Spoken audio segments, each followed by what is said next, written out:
तो सबसे पहले जो विद्युत है जिसके बारे में हम बात कर रहे हैं वो एक ऊर्जा का ही रूप है। तो जब भी हम किसी चालक को, जब भी कोई चालक उसमें अगर घर्षण उत्पन्न होता है तो वो आवेशित हो जाता है। तो यहाँ पर मैं बात कर रही हूँ कि जब भी हम किसी चालक को अगर हमें आवेशित करना है तो उसे हम घर्षण द्वारा आवेशित करते हैं। जैसे कि अगर कोई रॉड है, धातु की छड़ है, उस पर अगर हम रेशम के कपड़े से रगड़ते हैं उसको, तो उस पर आवेश उत्पन्न हो जाता है।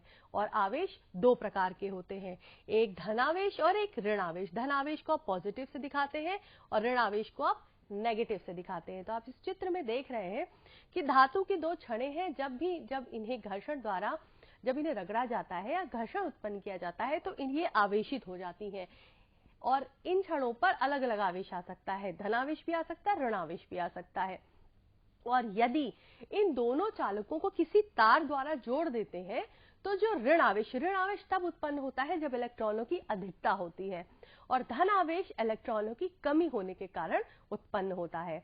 तो यहाँ पर आप देख रहे हैं कि जो दोनों छड़ें हैं, एक पर ऋणावेश उत्पन्न हुआ है, एक पर धनावेश उत्पन्न हुआ है। और जब आप इन्हें किसी तार से जोड़ते हैं तो जो ऋण आवेश है वो धन आवेश की तरफ गति करता है।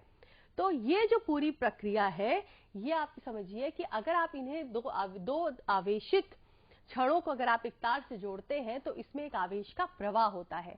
आवेश की प्रवाह की दर को ही विद्युत धारा कहते हैं। तो अब आप बच्चे समझे, the rate of flow of electrons is known as electric current. तो इलेक्ट्रिक करंट क्या है? जो इलेक्ट्रॉन का फ्लो है वो किस रेट से हो रहा है वही करंट कहलाता है या विद्युत धारा कहलाता है।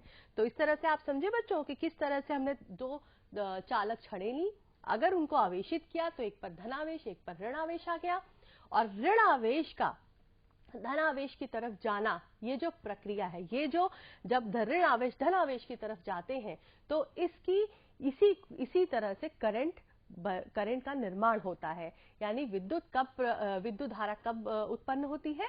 जब इलेक्ट्रॉन जो है वो मूव करते हैं या वो गति करते हैं। तो rate of flow of electron is called electric current, यानी कि जब आवेश के प्रवाह की जो दर है वही विद्युत धारा कहलाती है। और एक और इम्पॉर्टेंट बात यह है कि आप हमेशा ये बात ध्यान रखिएगा कि आवेश का जो प्रवाह है, जो आपका इलेक्ट्रॉन ही धनावेश की तरफ आएगा, धनावेश इलेक्ट्रॉन की तरफ नहीं जाएगा, क्योंकि इलेक्ट्रॉन की अधिकता है। तो इलेक्ट्रॉन जहां पर अधिक है तो वो उस तरफ जाएंगे जहां पर इलेक्ट्रॉन की कमी है। तो धनावेश में इलेक्ट्रॉन की कमी होती है, इसलिए ऋणावेश धनावेश की तरफ आते हैं। लेकिन करंट की जो मूवमेंट होती है वो इन इलेक्ट्रॉनों की दिशा के विपरीत होती है। अगर नेगेटिव आयंस इलेक्ट्रॉन इस तरफ जा रहे हैं तो करंट का फ्लो इसके अपोजिट होगा, यानी विपरीत दिशा में होगा, जैसा कि इस डायग्राम में दिखाया गया है। तो अब विद्युत धारा क्या है? आवेश के प्रवाह की दर को हम विद्युत धारा कहते हैं। विद्युत धारा की दिशा ऋण आवेश के चलने की दिशा के विपरीत अथवा धन आवेश के चलने की दिशा में होती है। तो इस तरह से विद्युत धारा को हम I से डिनोट करते हैं, I से दर्शाते हैं। विद्युत धारा को किससे दर्शाते हैं? I से। तो विद्युत धारा का सूत्र क्या हो गया? अगर हमें विद्युत धारा पता करनी है तो विद्युत धारा बराबर चालक में प्रवाहित आवेश की मात्रा, आवेश को हम Q से दर्शाते हैं, और बटा विद्युत आवेश के प्रवाह का समय यानी T। तो I इज इक्वल टू हो गया Q अपॉन T, यानी कि विद्युत धारा बराबर हो गया प्रवाहित आवेश और बटा आवेश के प्रवाह में जो समय लग रहा है। तो आवेश के प्रवाह की दर को हम विद्युत धारा कहते हैं। और इसका मात्रक क्या होगा? आवेश का मात्रक जो होता है वो कूलाम होता है, और समय का मात्रक आप जानते ही हैं, सेकंड होता है। तो अगर 1 कूलाम आवेश 1 सेकंड तक किसी चालक में प्रवाहित हो रहा है तो उसमें जो उत्पन्न विद्युत धारा है वो 1 कूलाम प्रति सेकंड होगी, या आप उसको एम्पियर भी कहते हैं। तो विद्युत धारा का मात्रक क्या हो गया? कूलाम प्रति सेकंड, या आप उसे एम्पियर भी कहते हैं। तो ये बात हो गई विद्युत धारा की। अब बच्चों, हमने जाना था कि विद्युत धारा 2 प्रकार की होती है। सबसे पहले विद्युत धारा की डीसी प्रकार के बारे में यानी डिस्क्ड धारा के बारे में थॉमस एल्वा एडिसन ने बताया था, क्योंकि इस धारा का प्रयोग उन्होंने किया था फिलामेंट बल्ब में। तो फिलामेंट बल्ब में जो उन्होंने धारा प्रयोग की थी वो डिस्क्ड धारा या डायरेक्ट करंट थी। उसके बाद आए निकोल टेस्ला। टेस्ला ने सबसे पहले ऑल्टरनेट करंट के बारे में बताया था। तो धारा, विद्युत धारा दो प्रकार की हो गई। पहली दिष्ट धारा, जिसे आप डायरेक्ट करंट या शॉर्ट फॉर्म में उसे डीसी भी कहते हैं, और दूसरी हो गई प्रत्यावर्ती धारा, जिसे हम ऑल्टरनेटिंग करंट बोलते हैं और शॉर्ट में उसे एसी के नाम से जाना जाता है। तो करंट के दो प्रकार के हो गए, एक एसी और एक डीसी। डीसी हो गया डायरेक्ट करंट, एसी हो गया ऑल्टरनेट करंट। तो आगे जो हम बात करेंगे तो एसी और डीसी के रूप में करेंगे। तो ये जो आप ग्राफ देख रहे हैं बच्चों, ये ग्राफ आपका डायरेक्ट करंट और ऑल्टरनेटिंग करंट का है।